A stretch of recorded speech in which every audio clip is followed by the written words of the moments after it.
এই প্ৰতিবেদনৰ আৰম্ভণিতে অসমীয়াৰ এটা ফকৰা যোজনা আপোনাক মনত পেলাই দিবলৈ বিচাৰিছোঁ।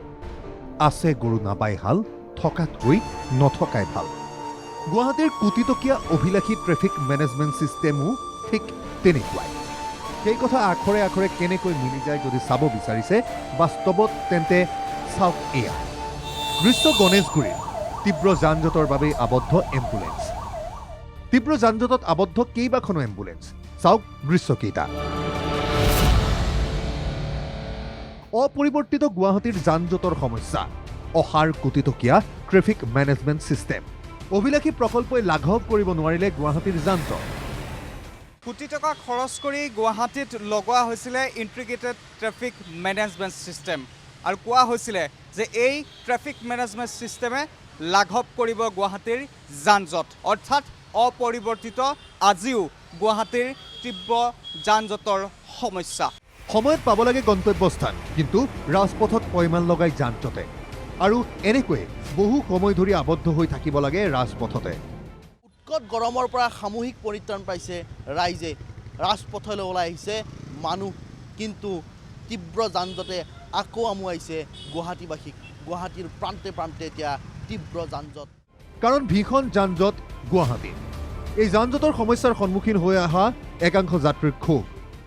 জামটো গুৱাহাটীত এভৰিৱেৰ চবতে যাম।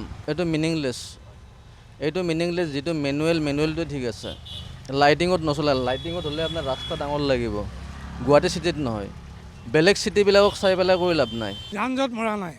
আৰু দ্বিতীয়তে এটা কাম, বেলেগ ৰাজ্যত কিন্তু ফুটপাথবিলাক মানে মাৰি পেলাই, তাৰমানে এই ৰাস্তাটো মাৰি অভাৰ ব্ৰিজ বনোৱা নাই। আমাৰ ইয়াত ৰাস্তাটো ব্লক কৰি ব্ৰিজ বনাইছে, সেইটো কিন্তু বেয়া হৈছে।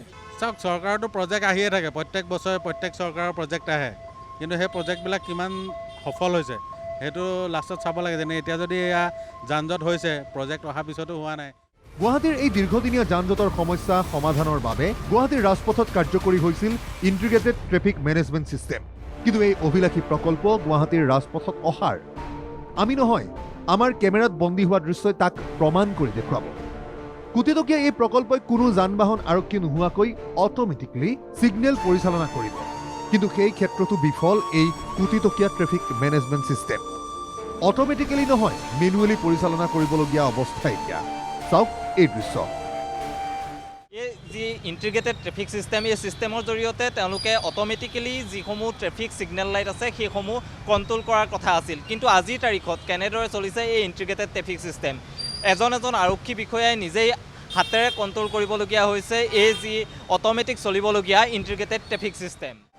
গুৱাহাটীৰ ব্যস্ত অধিকাংশ ৰাজপথত কাৰ্যকৰী কৰা হৈছিল এই ইণ্টিগ্ৰেটেড ট্ৰেফিক মেনেজমেণ্ট ছিষ্টেম। ভবা হৈছিল অন্ত পৰিব এই দীৰ্ঘদিনীয়া যান-জঁটৰ সমস্যাৰ, সকাহ পাব যাত্ৰীয়ে, কিন্তু সেয়া বাস্তৱায়িত নহ'ল বিগত 2 বছৰে।